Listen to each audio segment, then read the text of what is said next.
In this video, I will show you how to remove the front bumper on a 4th generation Kia Sportage. Before you begin, make sure the vehicle is parked on a flat surface and the parking brake is engaged. Start by opening the hood. Now look along the top edge of the bumper and you'll find 4 plastic clips and 2 bolts that secure the top part of the bumper. Use a clip removal tool like this one or a flathead screwdriver to carefully remove these clips.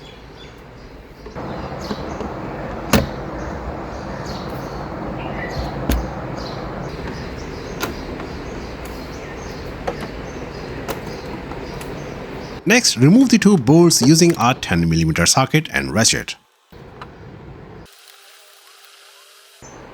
Keep them in a safe place as you will need them during reinstallation. Next, move to one of the wheel wells. Inside the fender liner, you will find 4 plastic clips securing the bumper to the fender liner. You'll also find 1 screw that secured the bumper to the fender. Before removing these, start the engine and rotate the steering wheel all the way to the opposite side to create more working space. Now remove the 4 plastic clips using a clip removal tool or a flathead screwdriver.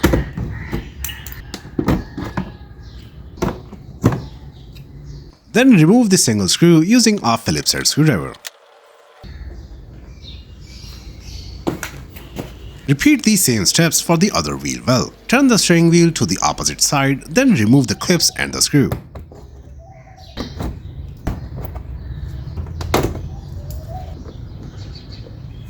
Now move underneath the front of the vehicle, where you will see that the bumper is also secured from the bottom. There are 4 bolts located in the middle, along with 2 plastic clips near the sides that hold the lower part of the bumper to the splash shield. Remove the 2 clips using a clip removal tool or a flathead screwdriver.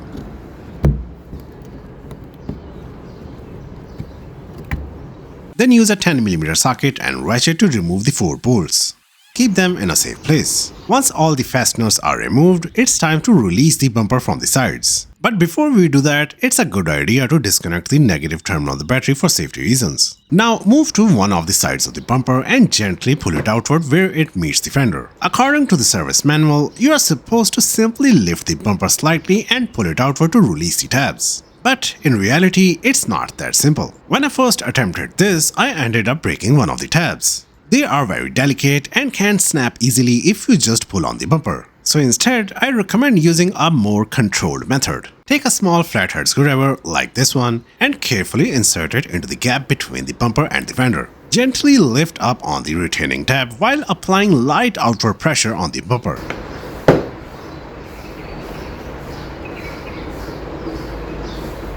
Even with using a flathead screwdriver, it's still quite difficult to release these tabs, so I'm switching to a pick tool for better precision. Use a pick tool to carefully lift each tab one by one while gently pulling the bumper outward. Take your time here and work slowly along the edge. This will help you release all the tabs without breaking them.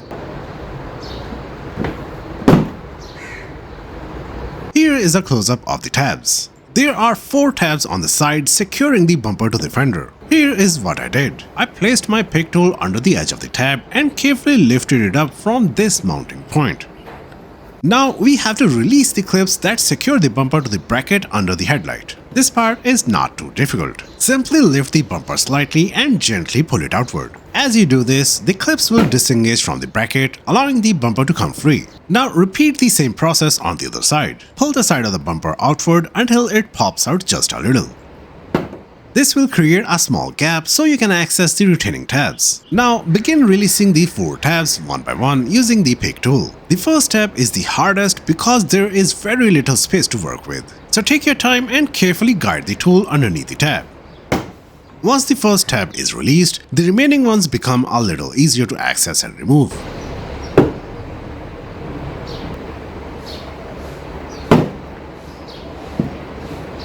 Once the side tabs are free, pull the bumper forward to release the clips under the headlight on this side as well.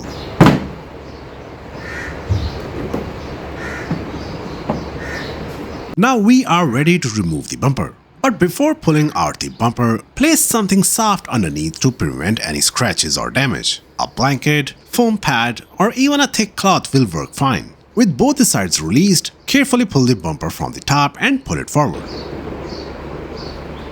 Do not yank it off completely just yet. If your Sportage has fog lights or parking sensors, you will need to disconnect the electrical connectors first.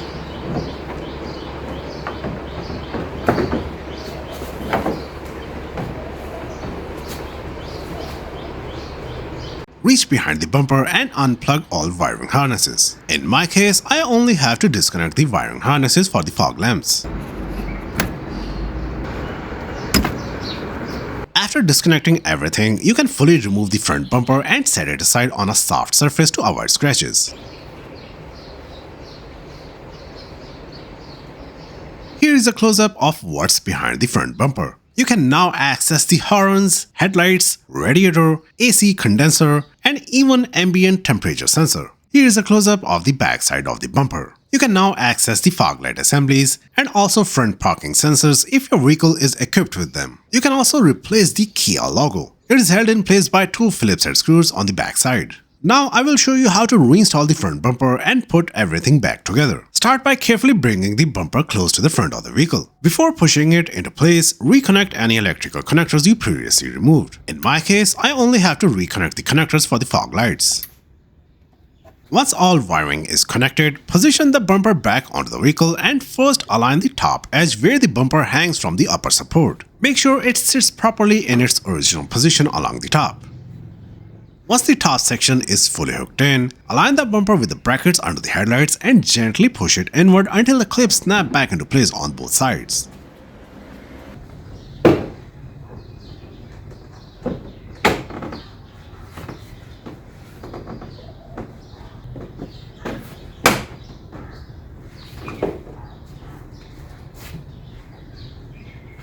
At this point, it's a good idea to reconnect the battery and test if everything is working normally.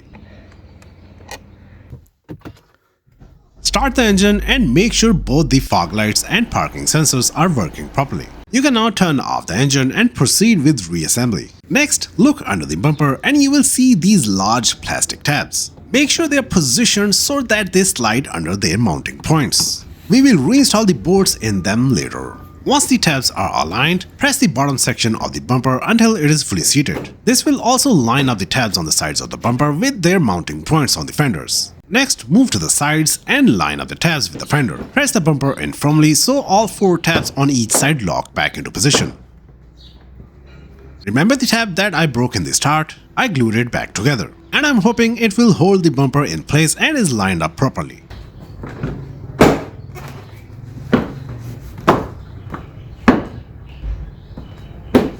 Make sure the bumper is lined up properly and is sitting evenly on all sides. If you are satisfied with the fitting, it is time to reinstall all the clips, bolts and screws. Now move to the wheel well area and rotate the steering wheel to the opposite side to gain access. Reinstall the 4 plastic clips first, making sure they are fully seated. Then reinstall the single screw and tighten it securely. Repeat the same steps on the other side of the bumper.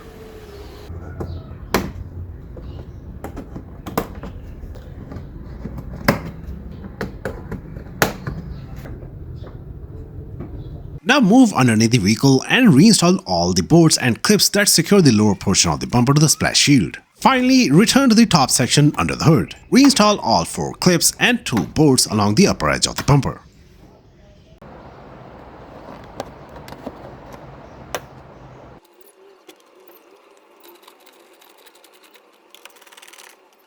Once everything is secured, close the hood. And check the alignment of the bumper. Make sure the gaps are even on both sides and that the bumper sits flush with the body. If you found this video helpful, give it a like and subscribe to Region for more DIY automotive guides. Thanks for watching.